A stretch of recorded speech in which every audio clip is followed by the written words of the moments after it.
할렐루야. 예, 날씨가 많이 차가워졌습니다. 건강에 유의하시고 또 영적 건강, 육체적 건강 다 그 은혜 안에서 승리하게 되시길 바랍니다. 자, 이사에서 말씀을 통해서 함께 말씀을 전하겠습니다. 우리 삶에서 가장 중요한 것은 무엇입니까? 살아가면서 내가 누군지를 인식하는 것이 중요합니다. 내가 누군지를 인식하지 못하게 되고 내가 누구인지 깨닫지 못하게 되면 삶의 목표도 없고 방향도 없습니다. 그러면 목표와 방향 없게 되면 그것은 표류하는 인생이고 방황하는 인생입니다. 그래서 하나님께서는 우리 성도들에게 표류하는 인생, 방황하는 인생이 아니라 목적 있는, 열매 있는, 의미 있는 삶을 위해서 주님께서는 우리 성도들을 부르십니다. 이 시간도 여러분이 함께 이곳에서 예배하는 것은 주님께서 부르셨기 때문에 이곳에 오신 것입니다. 부르신 자에게 하나님께서는 열어주시고 또 이길 수 있는 무기를 주십니다. 그 무기가 여러분의 삶의 큰 능력과 권세가 될 수 있도록 함께 오늘 역사될 줄 믿습니다. 자, 오늘 이사야서 6장을 보면 하나님께서 우리 삶의 무기를 어떻게 주시고 또 그것을 어떻게 사용할 수 있는지 이것을 말씀해 주고 있습니다. 자, 이사야는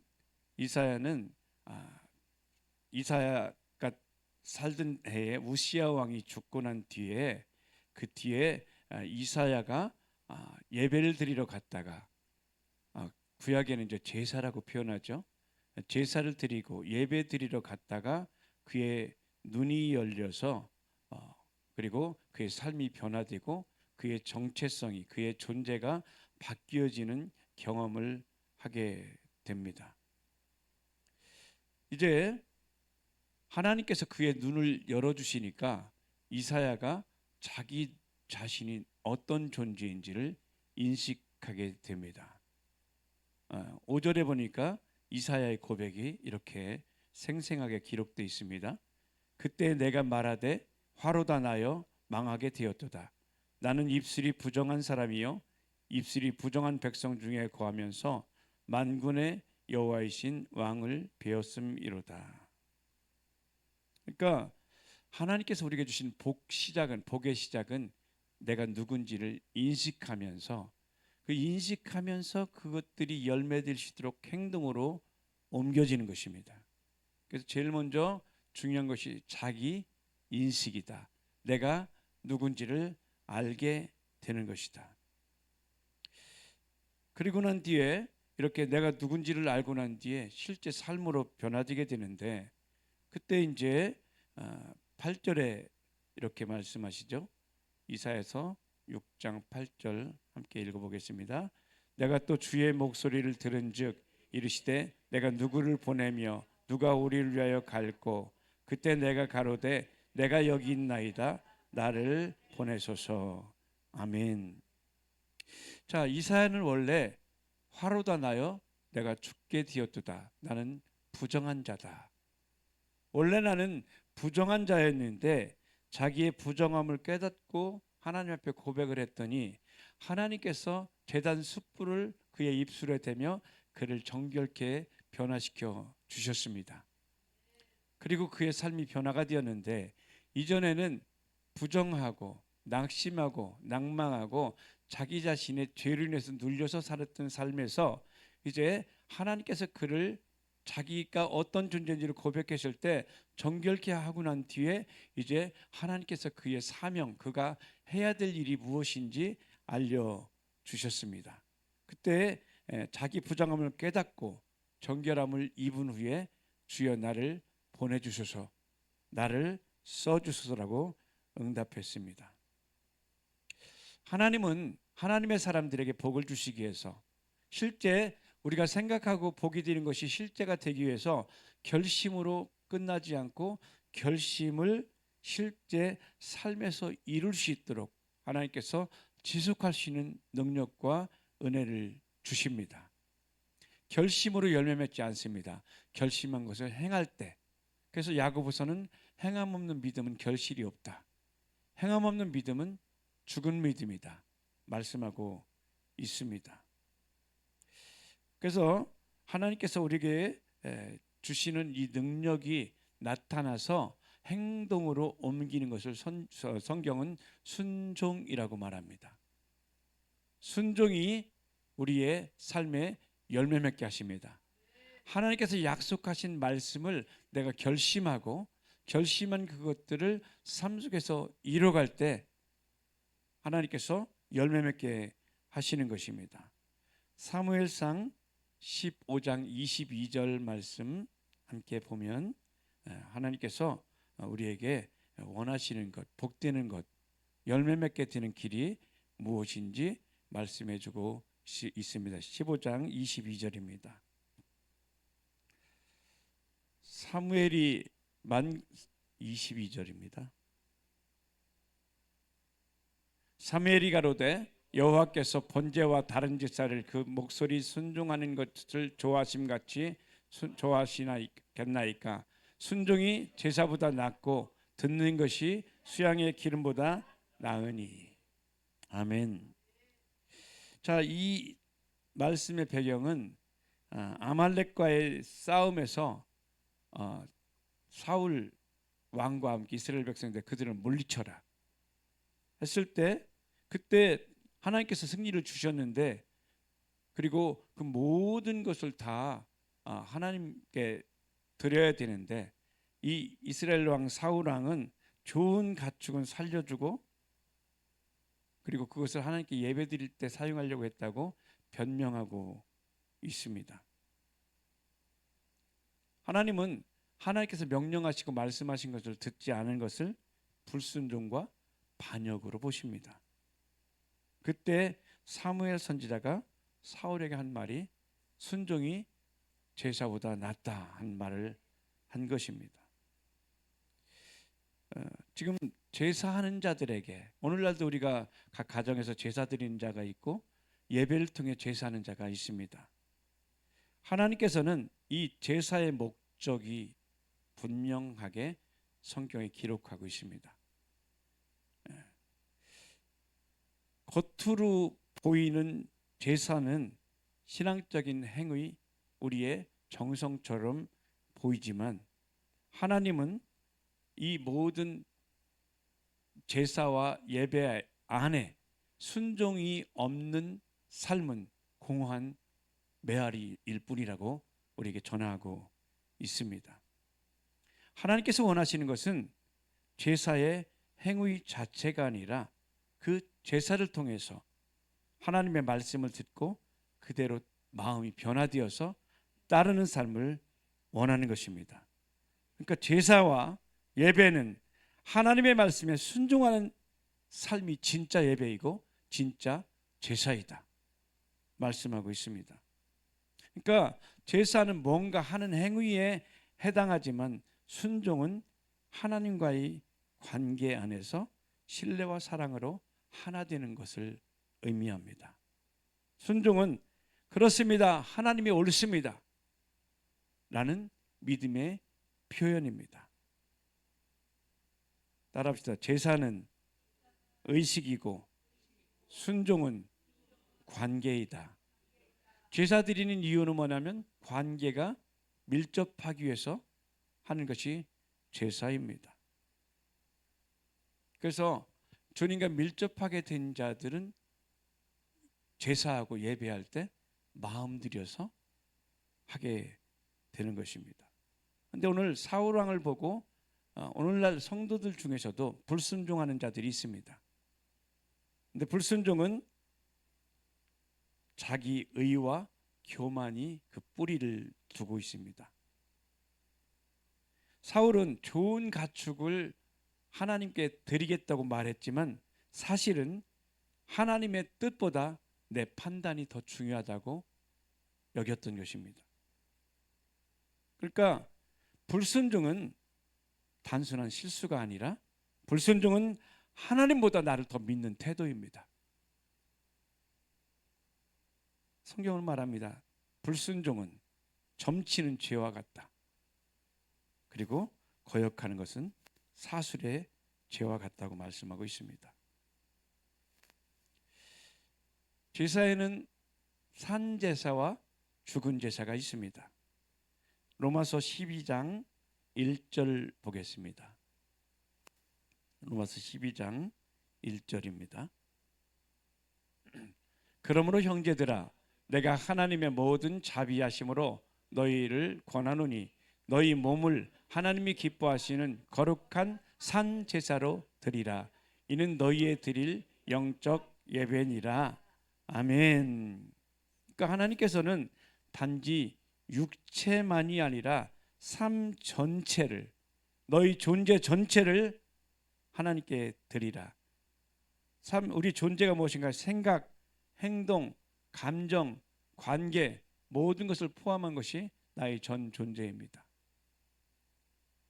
저도 이전에 이것을 알지 못하고 제사 지낼 때 그냥 순서 따라서 제사 지냈던 것들이 생각납니다. 오늘 우리가 동일하게 일반 사람들이 제사 지내는 것 뭐 의미 없이 그 뜻도 모르고 그냥 조상 대대로 해왔기 때문에 드리는 그 제사, 그대로 드리는 것과 산 제사, 산 예배는 결과가 다릅니다. 모르고 하게 되면 변화가 없지만 알고 행하면 복이 있습니다. 알고 행하면 변화가 나타납니다. 알고 행하면 열매가 맺혀지는 것입니다. 그래서 하나님께서는 예수 그리스도께서 이 땅에 오셔서 죽은 제물이 아닌 자기 삶이 하나님께서 기뻐하시는 삶을 위해서 살아갔던 것처럼 오늘날 성도들에게 너희도 죽은 신앙이 아니라, 죽은 제사가 아니라 산 제사, 살아있는 헌신된 삶을, 변화된 삶을, 하나님이 기뻐하시는 삶을 너희가 드리는 자가 될지어다 라고 말씀하고 있는 것입니다. 그러기 위해서 내가 살아있는 존재, 어떤 존재입니까? 오늘 이사야가 제단 숯불 통해서 정결케 되니까 내가 더럽고 악한 존재였다가, 무능한 존재였다가 새로운 존재로 바뀌어진 자신을 발견하게 됩니다. 자, 우시야 시대, 우시야 왕이 죽었을 때, 왕이 죽고 나라가 혼탁하고 완전히 흔들릴 때에 사람들은 불안하고 염려하고 있었습니다. 자, 모두 걱정하고 근심하고 있을 때 이사야는 눈이 열려서 하나님을 발견합니다. 사랑하는 성도 여러분, 우리는 모든 것이 끝났다고, 도무지 해답이 없다고 느껴지는 그 순간에 우리 눈이 열려서 하나님을 발견하면 우리의 길은 열려질 줄 믿습니다. 그리고 그 하나님은 우리의 길을 도우실 것입니다. 그러니까 진정한 내가 누군지를 알고 회복하는 것은 하나님의 보좌 앞에서 내 자신이 어떤 존재인지를 발견할 때 시작됩니다. 화로다 나여 망하게 되었도다. 나로는 안 되는구나. 이것은 내 중심의 사고, 판단, 기준이 다 무너졌을 때 그때가 바로 하나님의 때입니다. 내가 아무것도 할 수 없을 그때 주님을 향하여 손 내밀면 주님께서 우리 손을 붙잡아 주십니다. 여러분, 삶이 무너지고 아무것도 없을 때 무엇을 잡겠습니까? 도울 힘이 없는 인생을 붙잡겠습니까? 우리의 힘이 되시고 세상 끝날까지 함께 하시는 주님의 손을 굳게 잡고 나아갈 때 그 손은 우리를 변화시킬 것입니다. 그 손은 우리를 치료하실 것입니다. 그 손은 우리를 새롭게 하실 것입니다. 그 주님의 손을 잡을 때 우리는 정결케 변화됩니다. 정결케 변화되니까 삶의 목표, 방향이 바뀌죠. 주의 음성이 들립니다. 자, 처음에 열리는 것이 뭐가 열리냐면 눈이 열려요. 뭐가 열려요? 눈. 그래서 여러분이 눈이 열려주시길 축복합니다. 눈이 열리고 나니까, 그러니까 봐야 될 것을 보고 인식해야 될 것을 인식하는 그 눈이, 믿음의 눈이 열리니까 그 뒤에 본인이 고백하겠죠. 입이 열려요. 그 다음에 우리의 변화는 눈이 열리고 입이 변화되기 시작하는 거예요.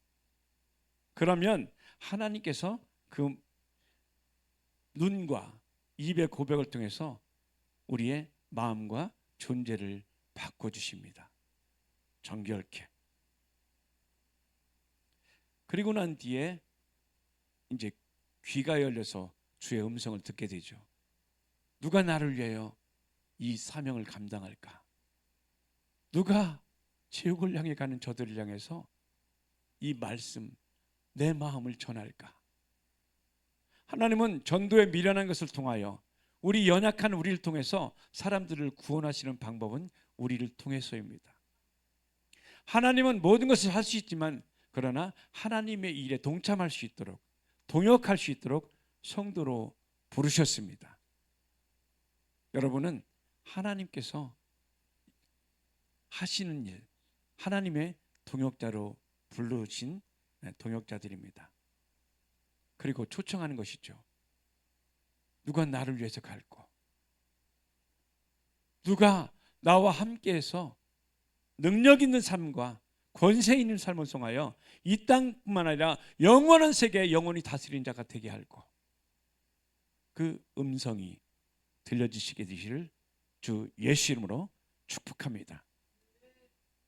그런 자만 할 수 있는 고백이 이 고백입니다. 주님, 내가 여기 있습니다. 주님, 제가 여기 있습니다. 주님, 제가 여기 있습니다. 저를 써주세요. 저를 사용해 주세요. 저를 통하여 하나님 나라가 임하게 해주세요. 이 마음과 열정으로 주께서 변화시켜 주십니다. 그러므로 여러분, 오늘 주님께서 부르신 그 부르심에 그 주님 손 붙잡고 지혜롭게 주께 주신 그 길을 향해 달려나가는 여러분 되시기를 바랍니다. 사도 바울은 삶을 엉뚱한 방향으로, 하나님께서 원하시는 반대 방향으로 살다가 부름을 받았습니다. 하나님 때때로는 이사야 같이 이렇게 젊은 청년의 때에 주님께 부름받은 자가 있지만, 그러나 부름받았을지라도 엉뚱한 방향으로, 반대 방향으로 갈 때도 있습니다.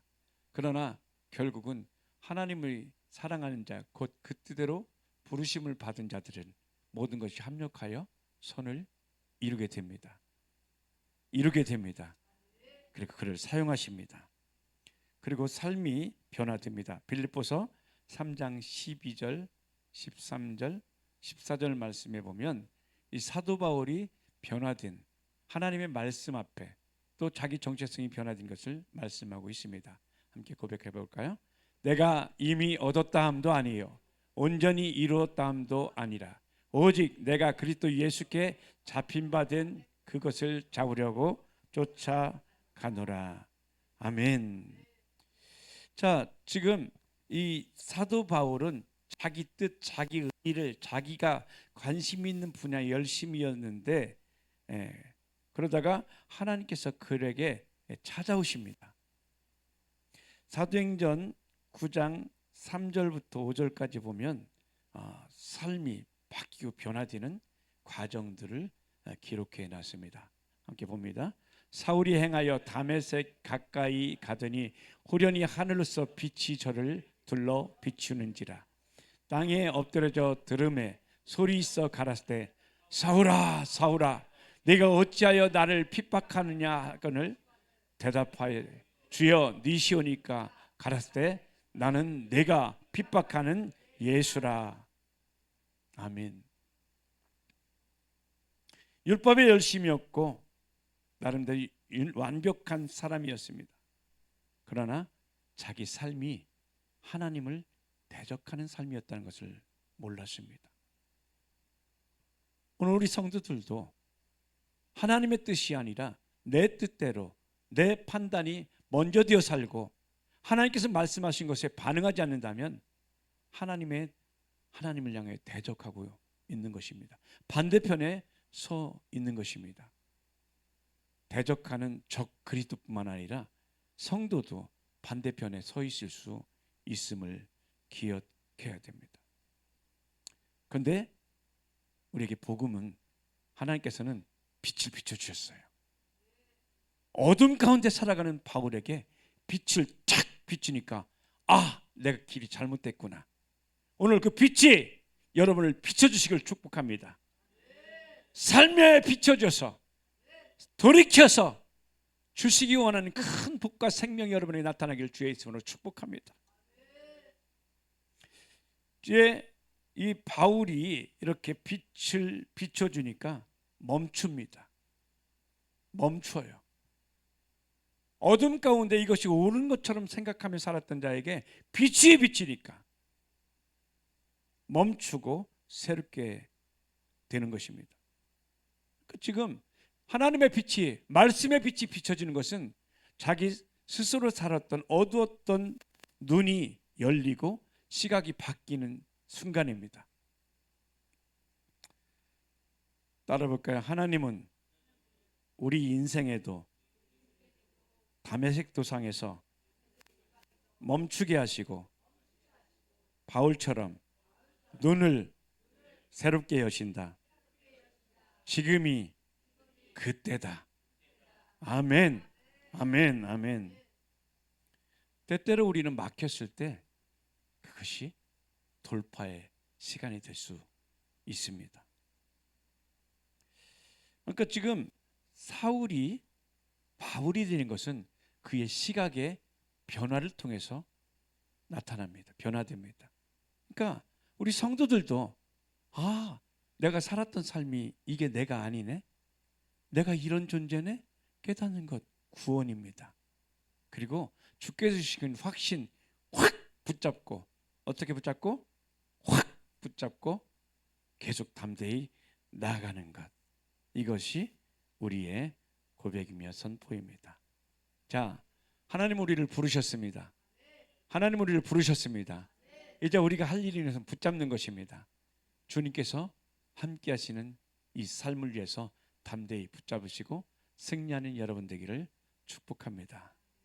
자, 이 시간에는 하나님께서 또 이 말씀을 위해서 주신 곡을 제가 직접 부르고 기타 치고 작사 작곡을 했는데, 이 곡을 함께 나누면서 주님 앞에 다시 한번 주 앞에로 갔으면 좋겠습니다.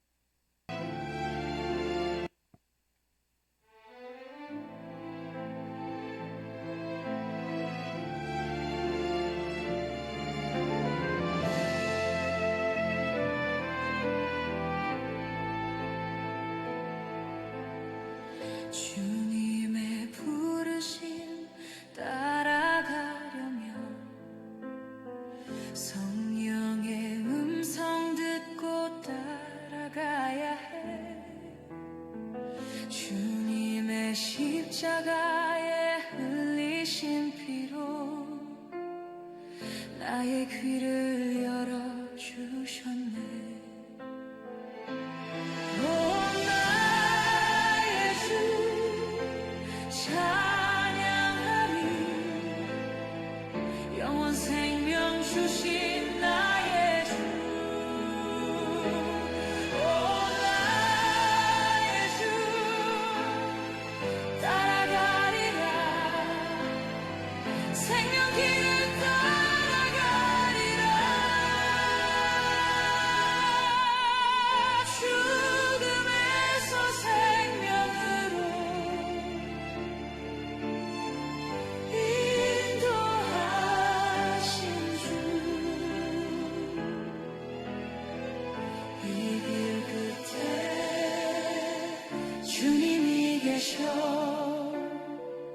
두 팔 벌려 기다리시네. 나에게 주신 기회 놓치면 귀한 기회 오지 않으리. 하늘이 주신 지혜 받은 자 주신 기회 붙잡으리라.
두 팔 벌려 안아주시네. 이 길 끝에 주님 계셔서 두 팔 벌려 안아주시네.